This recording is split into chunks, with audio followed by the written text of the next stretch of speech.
Mi hijo no me echó de su vida con un grito. Lo hizo con una frase tranquila que juro que fue más fría que la muerte. No te preocupes, mamá. Nos casamos ayer. Solo invitamos a la gente especial. No recuerdo bien qué dije después. Quizá me reí. Quizá guardé silencio. Pero sí recuerdo claramente cómo mi mano se quedó rígida de repente, como si en lugar del viejo teléfono que he usado durante casi 10 años, estuviera sosteniendo un trozo de hielo. Me llamo Elena Vidal. Tengo 69 años. Vivo sola en la casa de ladrillo rojo que me dejó mi marido Roberto. Él era ingeniero de obras. Murió hace 10 años de un derrame cerebral. No éramos ricos, pero vivíamos con decencia. Roberto era el tipo de persona que siempre mantenía el equilibrio. Sabía cuándo callar y cuándo abrazar. Cuando lo perdí estuve a la deriva durante mucho tiempo, pero todavía tenía a Miguel, mi único hijo. Pensé que al menos aún lo tenía a él, después de casarse con Sofía, una chica de voz suave que estudiaba repostería, y le encantaban las rosas blancas. Se mudaron a un piso antiguo en el barrio de Almendrales. Yo me alegré. No esperaba que Miguel se convirtiera en millonario o en un héroe. Solo esperaba que viviera con decencia y responsabilidad. Les ayudé a empezar como haría cualquier madre.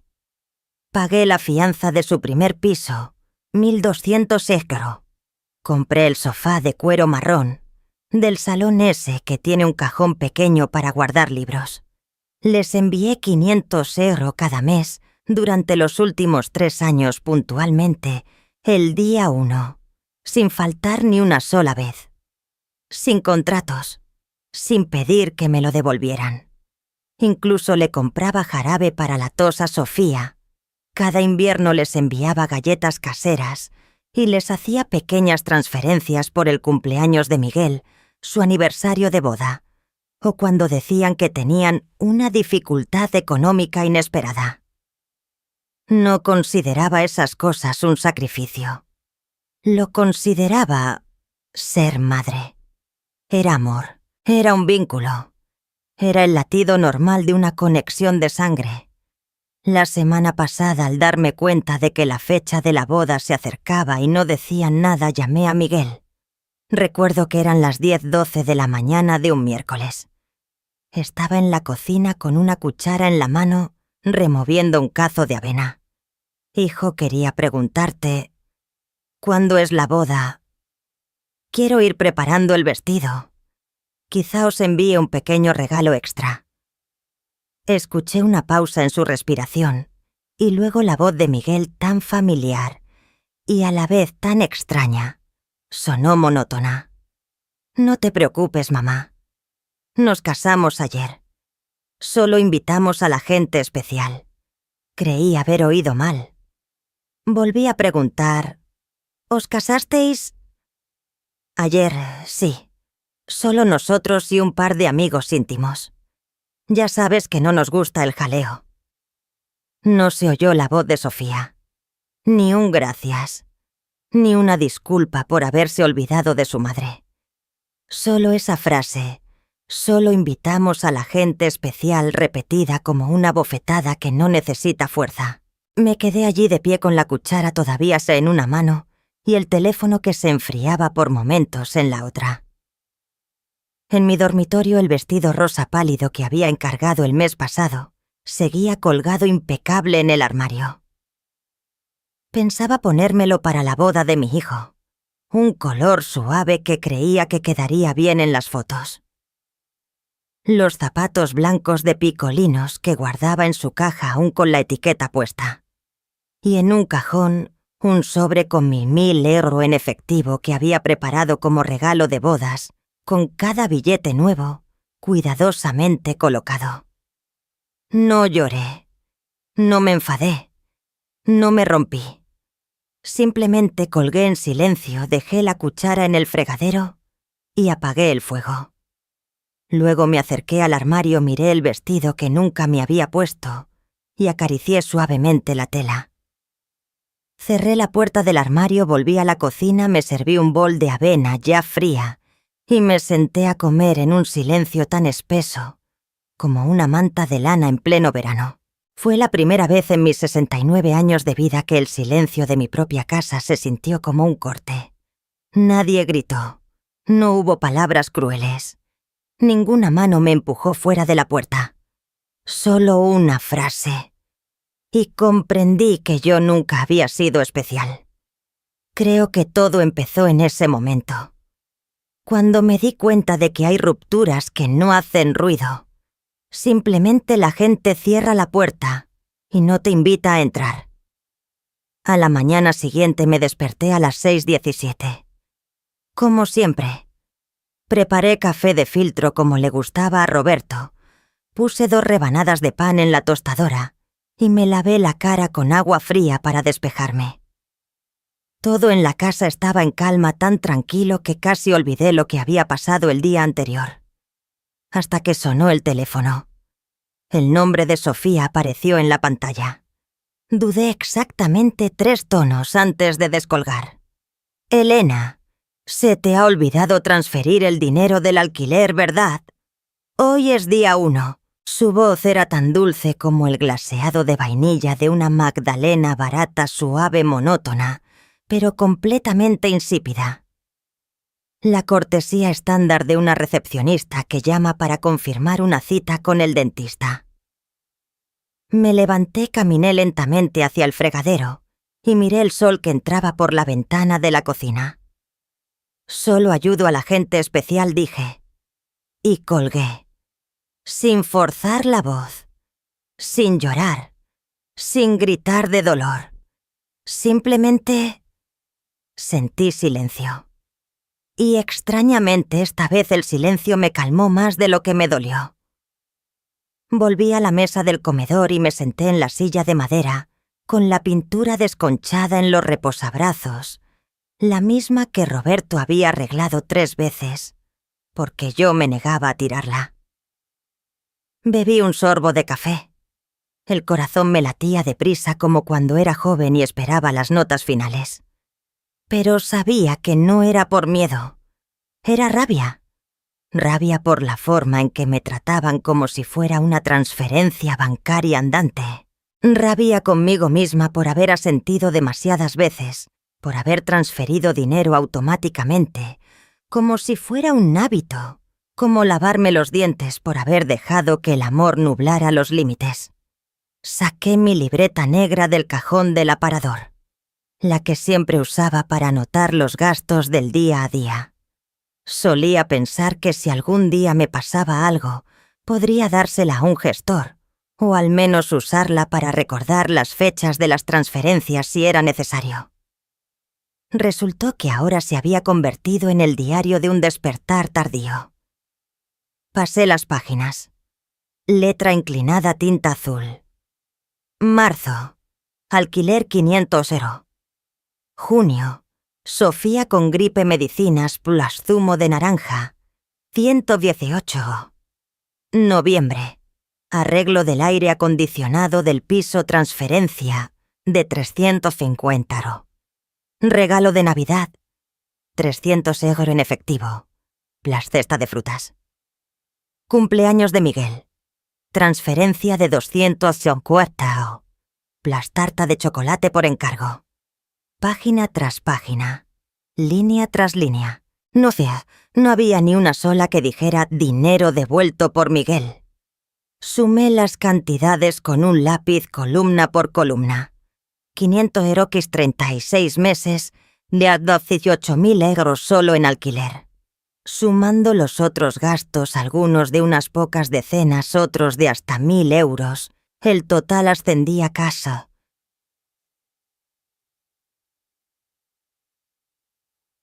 No estaba triste por haber perdido ese dinero. Estaba triste por no haber visto nunca un gracias, mamá, de verdad. Cada vez que transfería dinero, la respuesta era un emoji de una mano, saludando o un mensaje de recibido. No era una falta de respeto, pero tampoco era interés. Guardé la libreta en el cajón, pero justo antes de cerrarlo me detuve. Había una carpeta al final del tipo que usaba para guardar documentos del banco. La abrí. Un contrato de préstamo bancario por valor de 5.000 €. Nombre Elena Vidal. Dirección la de mi casa. Firma se parecía a la mía cuando estoy cansada, un poco más inclinada, con el final de la A, más largo de lo normal. Pero yo nunca había firmado ese papel. No había pedido ningún préstamo. Me quedé mirando el documento durante casi 10 minutos. Empecé a recordar el mes pasado Miguel había venido de visita algo poco habitual. Me preguntó si podía darle mis documentos de identidad para comprobar una información del banco más rápido. No sospeché nada. Soy su madre. Ahora lo veía claro. Había falsificado mi firma para pedir un préstamo.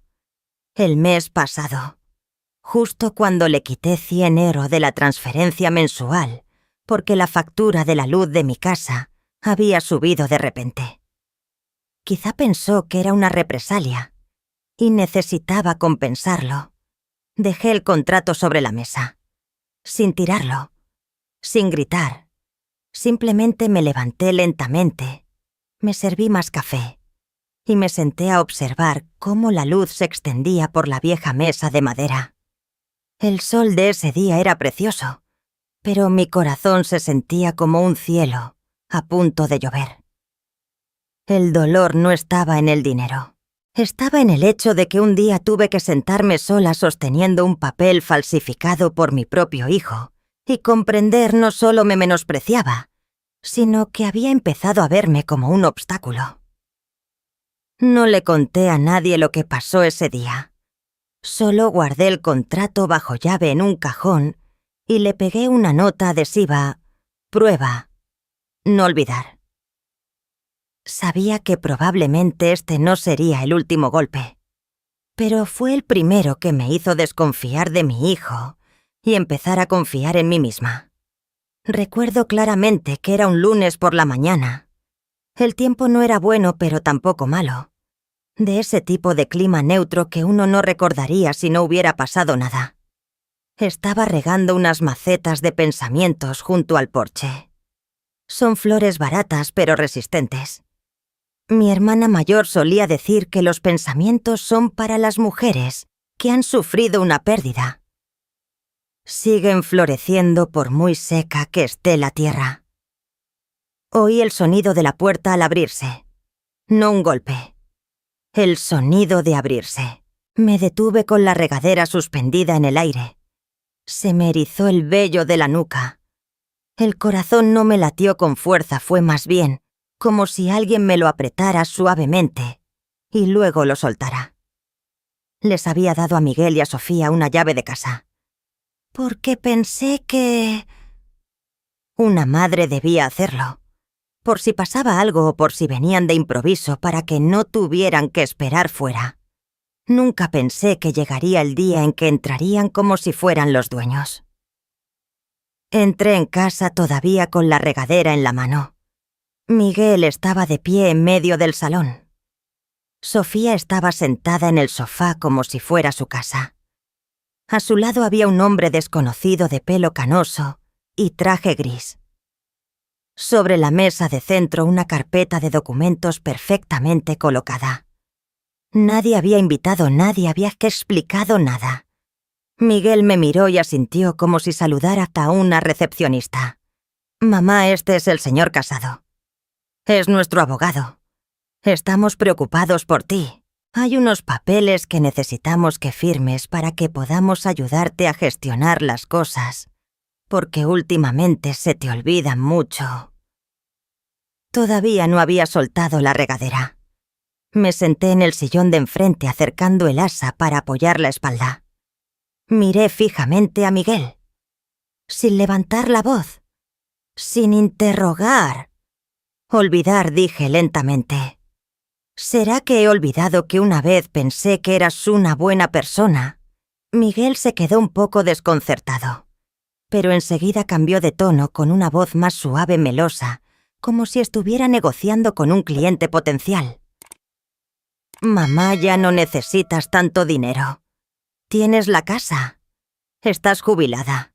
Yo tengo un plan de inversión más rentable para que no tengas que preocuparte en el futuro. El señor Casado intervino, abrió la carpeta y señaló un lugar marcado. Es solo un poder notarial temporal. Los chicos quieren cuidarla mejor. Hay algunas gestiones que necesitan firmarse rápido para evitar complicaciones. No es nada vinculante. No vinculante, repetí con una calma sorprendente. Como la boda del otro día. Tampoco era vinculante que estuviera tu madre. Me levanté todavía con la regadera en la mano. Me acerqué a la mesa y cogí la carpeta. La hojeé. Había partes ya impresas y otras con espacios en blanco. Un lugar ya estaba marcado en rojo con una pegatina que decía «Firme aquí». Saqué una hoja.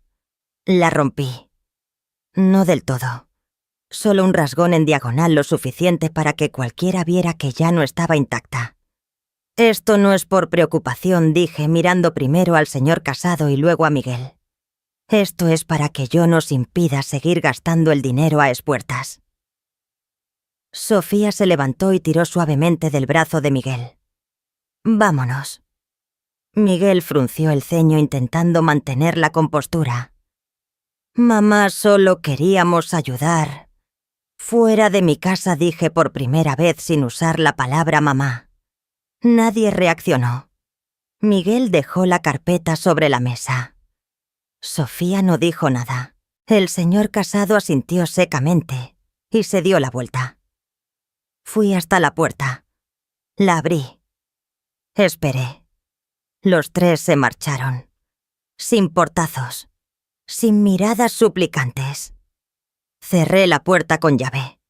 Por primera vez. No por miedo, sino porque me di cuenta de que una casa, ya sea grande o pequeña, de madera o de ladrillo rojo, también necesita un límite. Me quedé apoyada en la puerta unos minutos. Solo oía el tic-tac del reloj y el picoteo de algún pájaro en el canalón. No lloré. Solo pensé en Roberto. Y pensé que si él estuviera vivo, probablemente habría cogido un destornillador, quitado la cerradura vieja y puesto una nueva más segura. Y luego me habría dicho: quien quiera que entre en esta casa, primero tiene que llamar a la puerta. Aún no he cambiado la cerradura. Pero en mi cabeza esa cerradura ya ha girado. Después del día en que Miguel trajo al abogado a casa, no pude dormir una noche entera en casi una semana. Cada vez que me quedaba dormida me sobresaltaba el sonido imaginario de la puerta abriéndose. En mi cabeza no dejaba de repetirse la imagen de él, sentado en el sofá, el mismo sofá que yo había elegido para ellos, ahora convertido en el lugar desde donde me entregaba papeles para que los firmara. Me di cuenta de que necesitaba a alguien que entendiera de leyes mejor que yo. Así que el sábado por la mañana concerté una cita con un abogado que me había recomendado un viejo amigo de Roberto. Su despacho estaba encima de una lavandería en la esquina de la calle 12 con la calle del Arce. Se llamaba Daniel Montero, tenía el pelo canoso y bien peinado, gafas de montura fina y una voz grave. No recurría a formalidades innecesarias. Cuando le conté a grandes rasgos la historia de Miguel y el poder notarial, se me quedó mirando un buen rato y luego dijo: «No es usted el primer caso, pero sí de las pocas que se atreven a defenderse». Le pregunté directamente. «¿Debería preocuparme, no? Si actúa de inmediato», respondió. Trazamos un plan concreto. Cambié todas las cerraduras, no solo la de la puerta principal, sino también la trasera, la del garaje, e incluso la del sótano. Llamé al cerrajero Ramón, el mismo que me cambió las cerraduras cuando murió Roberto. También transferí todas mis cuentas a un banco nuevo, cancelando cualquier acceso online antiguo. Daniel fue claro. Si su hijo tiene un minuto libre, intentará encontrar la forma de conseguir sus claves. Y añadió enfáticamente: necesita pruebas. Un sentimiento de dolor no gana un juicio. Pero imágenes, documentos, palabras grabadas, eso sí puede. Así que instalé cámaras. Una en la entrada principal, otra en el patio trasero, apuntando a la puerta secundaria, por donde Miguel se había colado una vez para coger unos papeles que se le olvidaron a Sofía. Instalé otra en la cocina configurada para grabar, solo cuando detectara movimiento. No se lo dije a nadie. No quería dar preaviso. 3 días después, Sofía volvió a llamar. Su voz era más suave que nunca, como leche condensada. Calentada Elena, nos sentimos fatal. Lo del otro día... Nos portamos muy mal. ¿Qué te parece si hacemos una cena para reconciliarnos? Cocino yo, no te preocupes por nada. Estaba regando las flores. Con una mano sostenía la manguera y con la otra el teléfono pegado a la oreja. ¿Me necesitas a mí o a mi cartera?, dije sin un ápice de vacilación. Hubo un breve silencio al otro lado de la línea. Luego Sofía suspiró. Lo entiendo, Elena. Colgué. En ese momento no sentí alegría, tampoco dolor. Solo sentí una claridad que nunca antes había tenido, como si acabara de limpiar un cristal que llevaba años empañado. 3 días más tarde, mientras cortaba pepinos para encurtir, llamaron a la puerta. Suavemente. 3 golpes. Cortésmente. Afuera había una mujer joven con una placa de identificación y un portapapeles. Pelo castaño recogido en una coleta baja y una mirada que rehuía un poco la mía. Buenos días, señora Vidal. Soy Raquel Molina, trabajadora social de los servicios sociales para la tercera edad. Hemos recibido un informe sobre usted indicando que muestra signos de comportamiento errático, se niega a contactar con su familia y ha cortado bruscamente el apoyo financiero. No respondí de inmediato. Abrí un poco más la puerta sin invitarla a pasar. Noté que estaba incómoda, en parte porque me veía más lúcida de lo que esperaba. ¿Quién presentó el informe?, pregunté. La identidad del informante es confidencial, pero suele ser un familiar cercano. No dije más. Entré, cogí el teléfono y llamé a Daniel delante de ella. Raquel Molina está en mi puerta, de servicios sociales, por una denuncia sobre mi incapacidad. Oí la voz de Daniel al otro lado. Reténgala ahí. Llego en 15 minutos. Raquel apretó los labios. No dijo una palabra mientras esperaba. Cuando llegó, Daniel le mostró su carné de abogado y le preguntó a Raquel si traía una orden de registro. No la tenía. Dijo que era una visita inicial para evaluar la situación.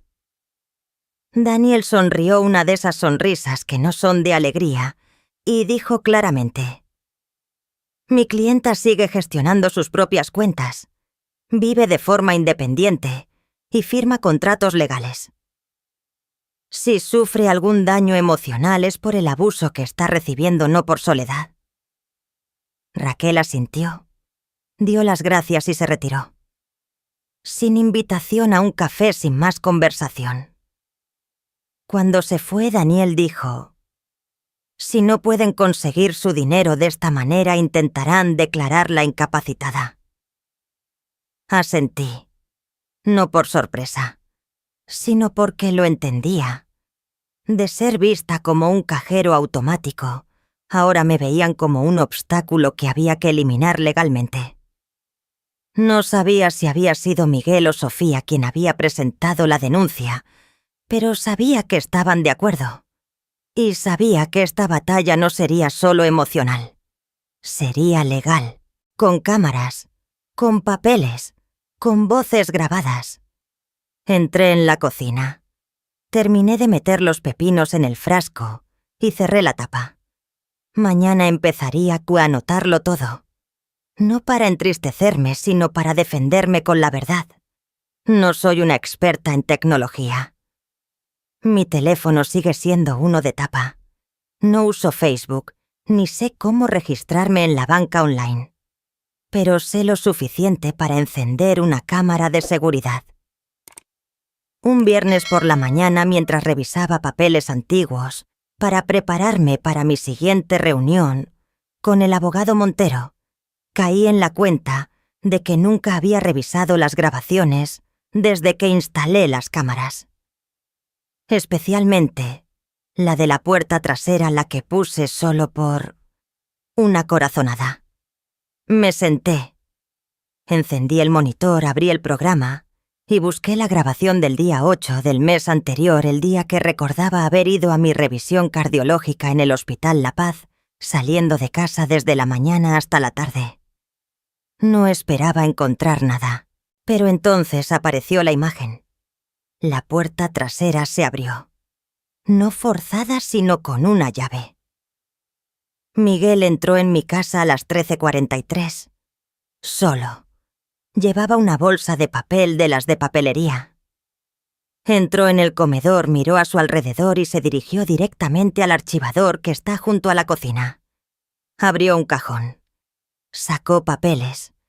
Abrió cada carpeta, pasó las páginas, hizo fotos. Lo vi claramente. Unos minutos después, Sofía apareció en la puerta vigilando desde fuera. No entró en la casa, pero se quedó allí mirando el reloj, mirando a su alrededor.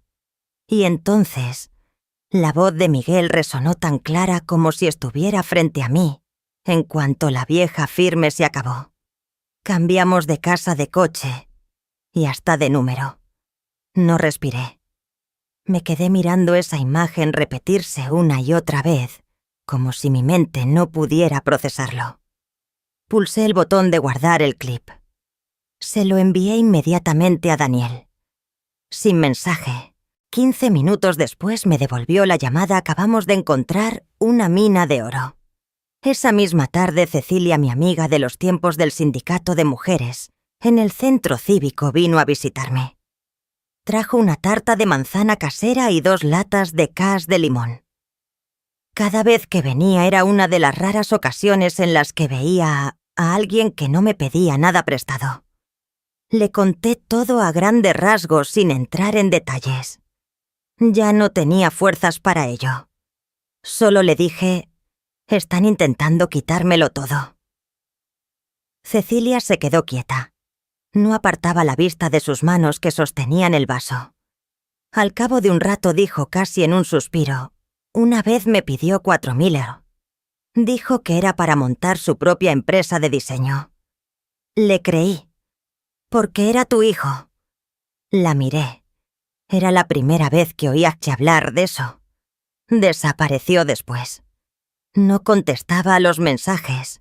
No cogía el teléfono. Nunca se lo conté a nadie. ¿Por qué me lo cuentas ahora? Porque veía que todavía confiabas en él. No quería ser yo quien te hiciera perder la fe en tu hijo. Asentí. Lo entendía. Pero ahora de esa fe no quedaba nada que salvar. 2 días después, Lucía, la chica que me ayudó con la limpieza hace 2 veranos, vino a verme. Ahora trabaja a tiempo parcial en la biblioteca de la escuela primaria cercana y todavía se acordaba de mi cumpleaños.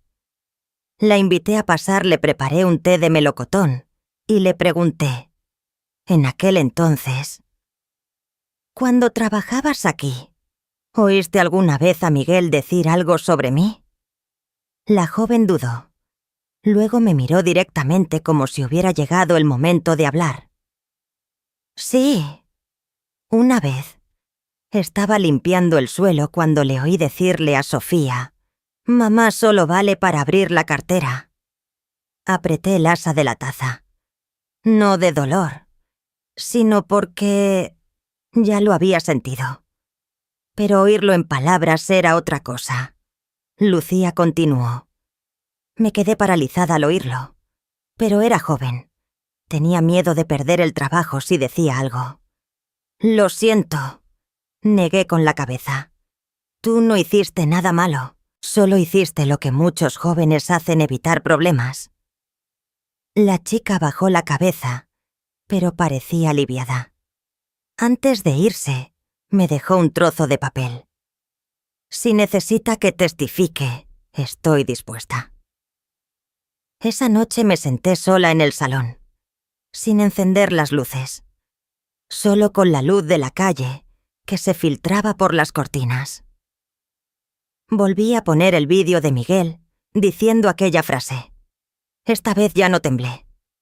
Pensé que quizás en cada familia hay un límite que cuando alguien lo cruza, la otra persona deja de ser una madre para convertirse en una superviviente. Y supe que yo había llegado a ese límite. Solía pensar que no había nada peor que ser engañada por tu propio hijo. Pero eso fue antes de que él mismo me llevara a los tribunales. El martes por la mañana, mientras pelaba manzanas, sonó el timbre. El cartero, con una vieja chaqueta gris, me entregó un sobre grande con las palabras impresas en negrita. Notificación judicial, urgente. Firmé el acuse de recibo, cerré la puerta y me senté en una silla en medio de la cocina sin quitarme siquiera el delantal. Me temblaba un poco la mano, pero abrí el sobre. Porque sabía que a estas alturas huir no era una opción. Dentro había una copia de la demanda. Demandante Miguel Vidal. Motivo: solicitud de tutela legal permanente sobre Elena Vidal, de quien se alega que ya no posee la lucidez necesaria para gestionar sus finanzas, su vida diaria y sus bienes personales. Se adjuntaba un certificado del doctor Álvaro Ferrer, un nombre que nunca había oído afirmando que yo presentaba signos de confusión, reacciones paranoides y un desorden financiero prolongado. Una declaración de Jorge Sandoval, el vecino de atrás, el que una vez me echó una bronca porque un amigo mío aparcó demasiado cerca de su vado. Una confirmación del farmacéutico Tomás Blasco, diciendo que no cumplía con el tratamiento prescrito. Me quedé paralizada. Yo no tomaba más medicación que calcio y omega 3.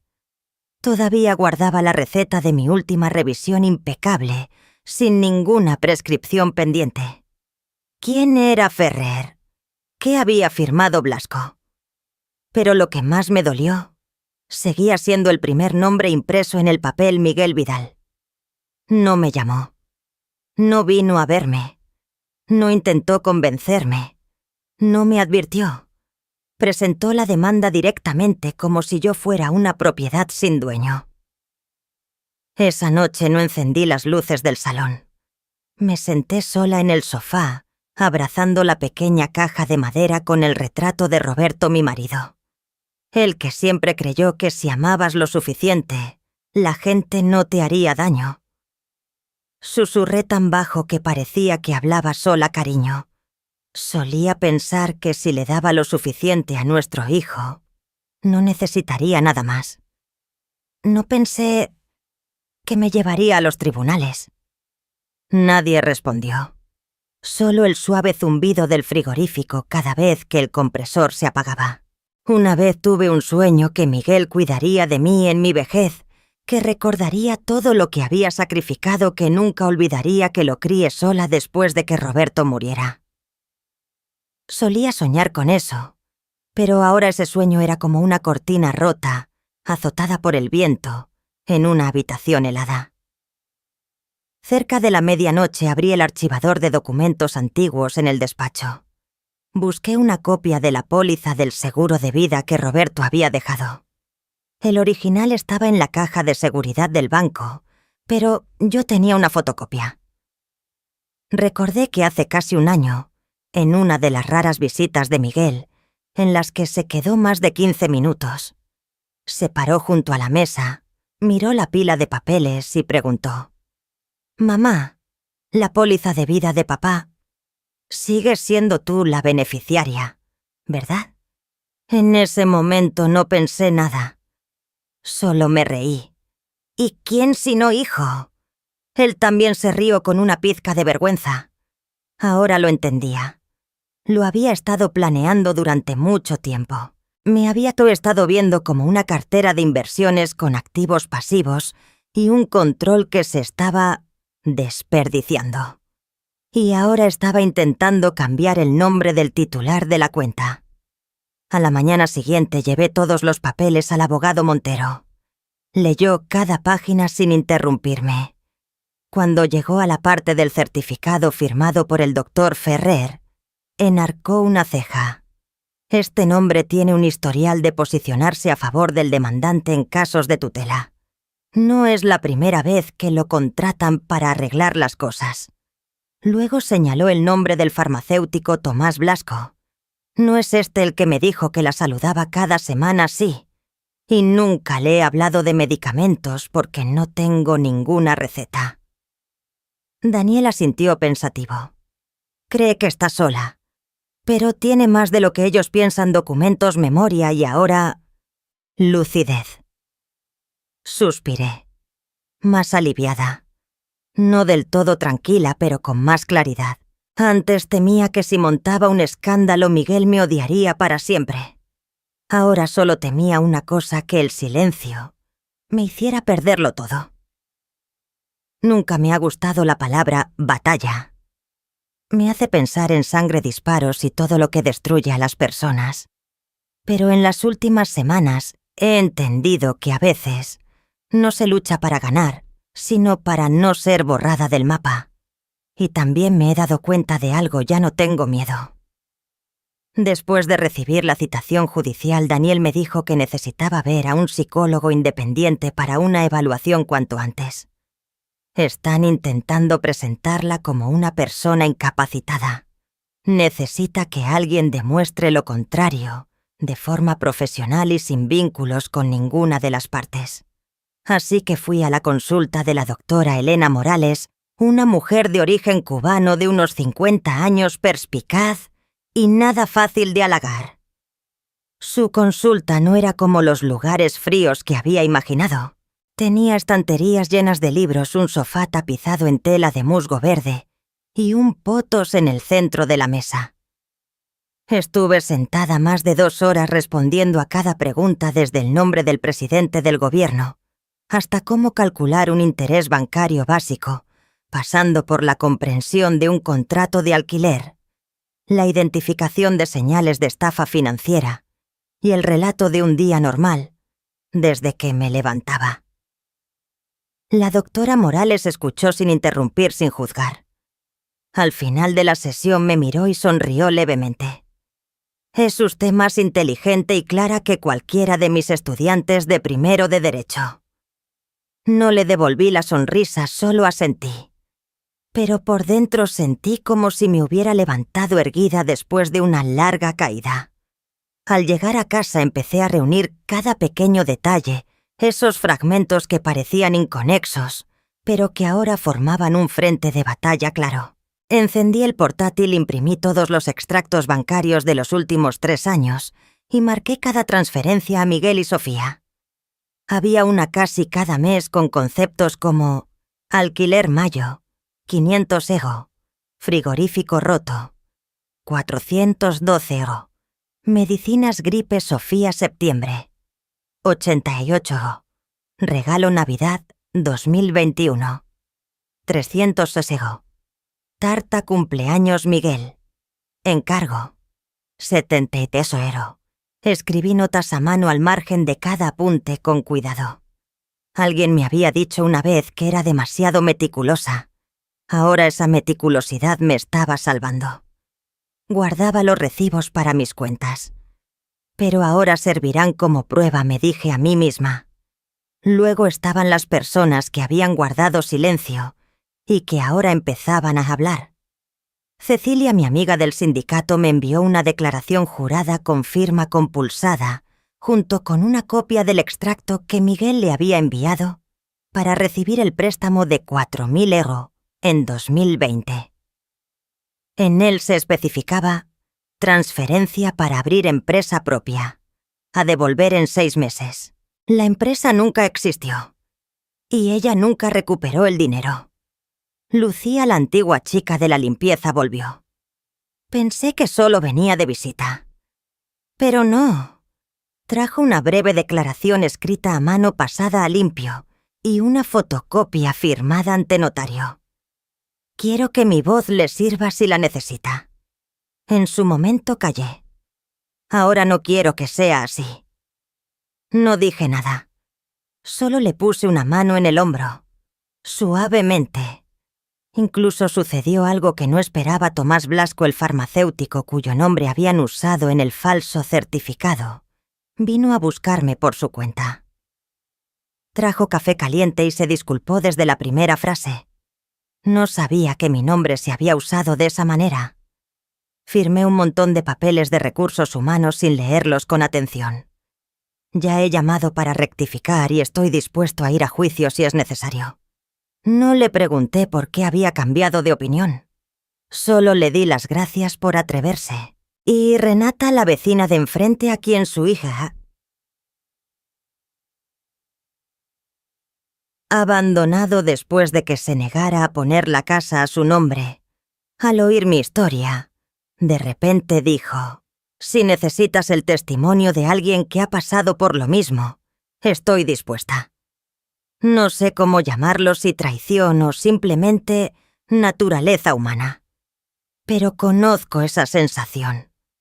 Cuando la persona a la que ayudas a levantarse cada día se da la vuelta y te pisa para hundirte. No sabía quién ganaría en el próximo juicio, pero sabía que ya no estaba sola. Tenía pruebas, memoria, honor y a personas que no habían olvidado que la bondad todavía tiene un lugar en el mundo. Esa mañana me desperté a las 5:45. No necesité despertador. Mi corazón me despertó con un suave latido, el de la preparación. Me hice un café, comí media tostada con crema de cacahuete y entré en el dormitorio para elegir la ropa. Saqué una chaqueta de traje de color carbón oscuro de una tela suave que me había puesto cuando recibí la medalla de honor de la comunidad hace 20 años, cuando dirigía el programa para niños en riesgo de exclusión en la parroquia local. Me quedé un rato frente al espejo ajustándome el cuello. Me la pongo para recordar que no soy invisible. Susurré esa frase. No para animarme, sino para reafirmar lo obvio para mí misma. La sala 4 de los juzgados de Plaza de Castilla no era grande. Asientos de madera. El aire frío del aire acondicionado creaba un ambiente sin olor, sin emoción. Miguel estaba sentado en el lado del demandante, con un traje que le quedaba perfecto, el pelo bien peinado y un rostro sin una sola arruga. Sofía estaba a su lado con la cabeza gacha. Parecía que no estaba allí. La jueza era una abogada veterana que había cambiado de carrera de más de 60 años. Gafas gruesas, gestos lentos pero firmes. Me gustó. No necesitaba compasión. Necesitaba a alguien que escuchara el tiempo suficiente para ver la verdad. Miguel fue el primero en hablar. Se levantó, suspiró con los ojos llorosos, como si las lágrimas estuvieran a punto de caer, si alguien le preguntaba con delicadeza. No quería estar aquí hoy, dijo. Pero no me queda otra opción. Mi madre ha cambiado. Se encierra, se niega a ver a su familia, ya no es capaz de gestionar sus finanzas. Solo quiero protegerla, como ella me protegió a mí. Oí a alguien detrás de mí resoplar. Probablemente Cecilia. Yo no reaccioné. Escuché. Grabé cada palabra en mi mente. Llamaron a Sofía a continuación. No me miró, solo miró al suelo. Yo no sabía nada de la demanda. Solo quiero que todo vuelva a estar bien. 3 frases. Nada más. Llegó mi turno. Subí al estrado. Sin papeles. Hablé despacio, con claridad y con mi propia voz, la voz de una madre que nunca pensó que tendría que estar en un lugar así. Empecé hablando de las transferencias mensuales luego del día en que no me invitaron a la boda y después de la propuesta de firmar papeles para gestionar mis finanzas. Le entregué al secretario del juzgado el extracto de la grabación de la cámara, el fragmento en el que Miguel rebuscaba en mis papeles el día que fui al médico. Su voz resonó claramente por los altavoces, en cuanto la vieja firme se acabó. Cambiamos de casa, de coche y hasta de número. La sala se quedó en un silencio sepulcral. Presenté los extractos bancarios, las capturas de pantalla de los mensajes de Sofía, agradeciendo el dinero para las medicinas, la foto de la cesta de Navidad que les había enviado. No soy una madre perfecta, dije, pero sé agradecer a quien me trata con sinceridad. Y sé distinguir entre el amor y el abuso. El abogado Daniel llamó a cada testigo Cecilia, que relató cómo Miguel le pidió prestados 4.000 €, que nunca devolvió. Lucía, que confirmó la frase de Miguel: «Mamá solo vale para abrir la cartera». Renata, la vecina, que habló de cómo Miguel la había amenazado a ella y a su madre por una propiedad. Tomás Blasco, que subió al estrado, admitió que habían usado su nombre en un documento falso y que ya lo había rectificado por escrito. Nadie lloró. Nadie se extendió. Solo contaron su historia y la verdad tenía peso por sí misma. Finalmente fue el turno de la doctora Elena Morales. Presentó su evaluación psicológica independiente, punto por punto. Memoria, capacidad de gestión financiera, razonamiento lógico, estado emocional, coherencia en el comportamiento. Todo completamente normal. La paciente está totalmente lúcida. No hay signos de deterioro cognitivo. No hay síntomas de paranoia. No necesita un tutor, concluyó. No necesité que nadie aplaudiera. Solo necesité mantenerme erguida en mi silla de madera y dejar que la verdad hablara por mí. Cuando la jueza anunció un receso para examinar todas las pruebas, me giré para mirar por la ventana de cristal esmerilado. El cielo seguía gris, pero no llovía. Y en mi interior, por primera vez en muchos años, sentí algo que no podía nombrar. Solo sabía que había recorrido más de la mitad del camino y seguía entera. Esa mañana no desayuné. No por nervios, sino porque sabía que necesitaba el estómago vacío para entrar en la sesión final con la mente despejada. Me recogí el pelo. Me puse los pequeños pendientes que Roberto me compró en una tienda de artesanía en 1982. Cada vez que los tocaba, sentía como si alguien me pusiera una mano suave en el hombro y me dijera: «Sigue adelante, Elena». La sala de vistas seguía igual fría, silenciosa, y nadie sonreía. La jueza entró con un expediente más grueso que el día anterior. Supe que se había pasado la noche leyendo, y supe que esta vez nadie podría darle la vuelta a la historia. Su voz fue clara, ni dura ni suave. Tras examinar todas las declaraciones, las pruebas de vídeo, la documentación financiera, la evaluación médica independiente y los testimonios de los testigos, el tribunal declara: «No existe ninguna prueba creíble que demuestre que la señora Elena Vidal haya perdido su capacidad de obrar». No me giré hacia Miguel. Solo oí el sonido de un bolígrafo golpeando la mesa mientras la jueza continuaba. El expediente del caso demuestra una clara intención de apropiación de bienes y manipulación legal mediante una demanda con fines fraudulentos. Este es un ejemplo de libro de abuso de personas mayores en el ámbito familiar. La sala quedó en el silencio de una hoja en blanco. Oí mi propia respiración y el latido firme de mi corazón.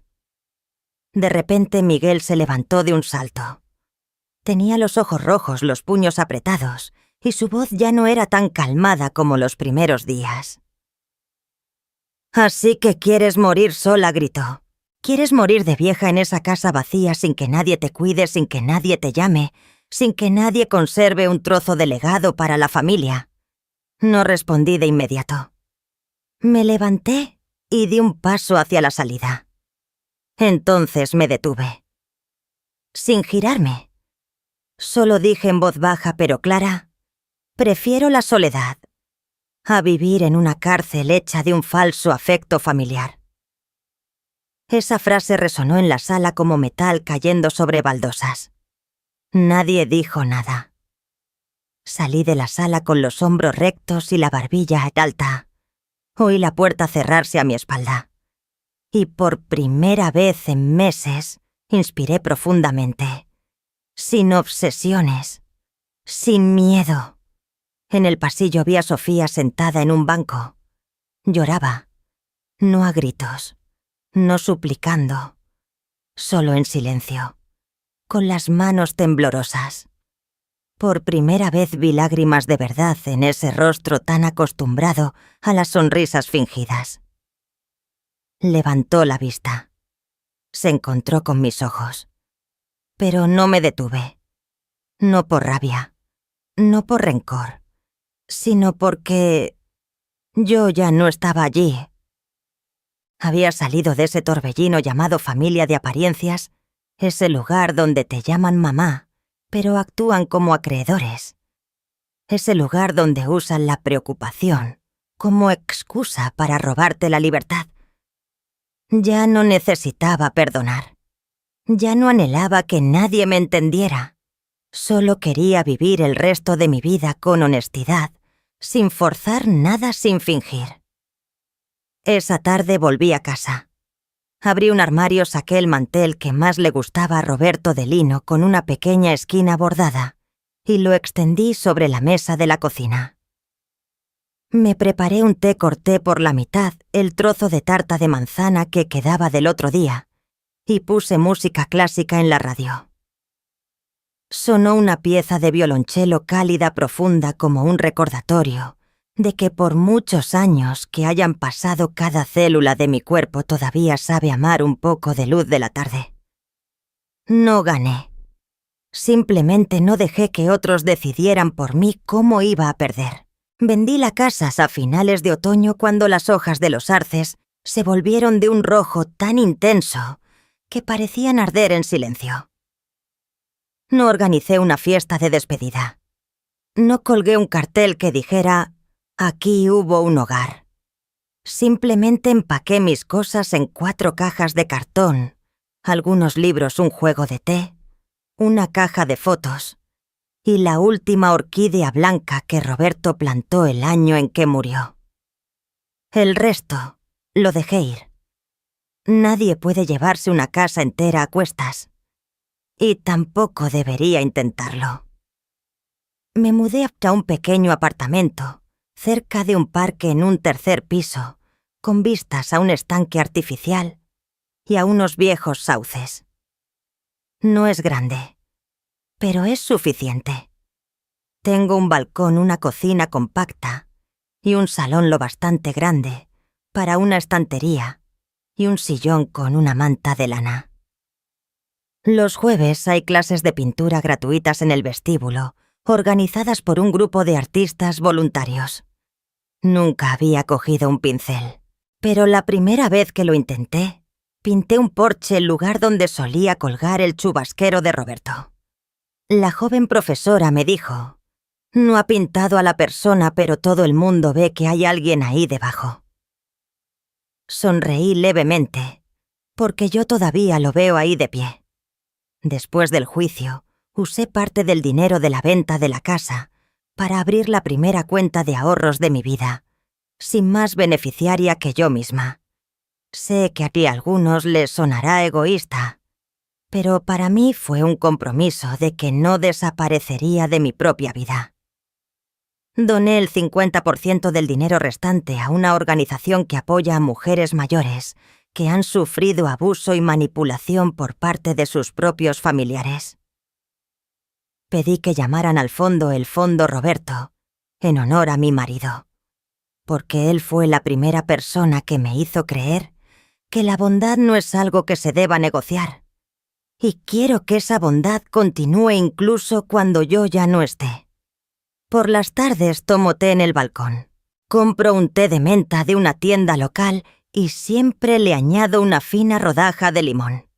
Ya no uso azúcar. Me he dado cuenta de que antes añadía demasiada dulzura para olvidar cosas mucho más amargas.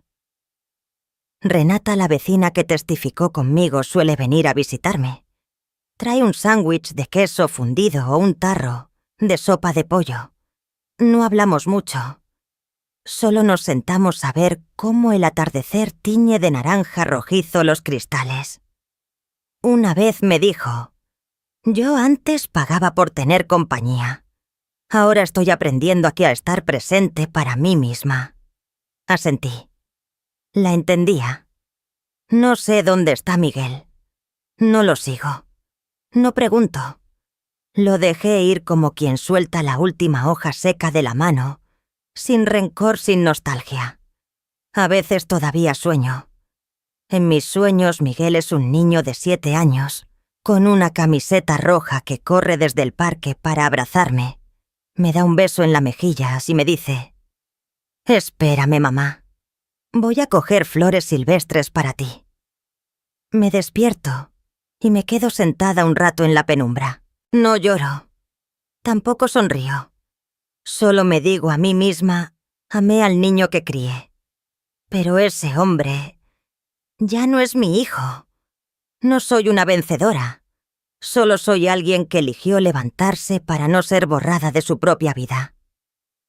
Ahora vivo despacio, pero con un propósito. Ya no compro amor con dinero. Invierto en mí misma, en el silencio, en una taza de té, en el pañuelo que cosí a mano, en el cuadro inacabado de la clase de pintura de los jueves por la tarde. Nada grandioso.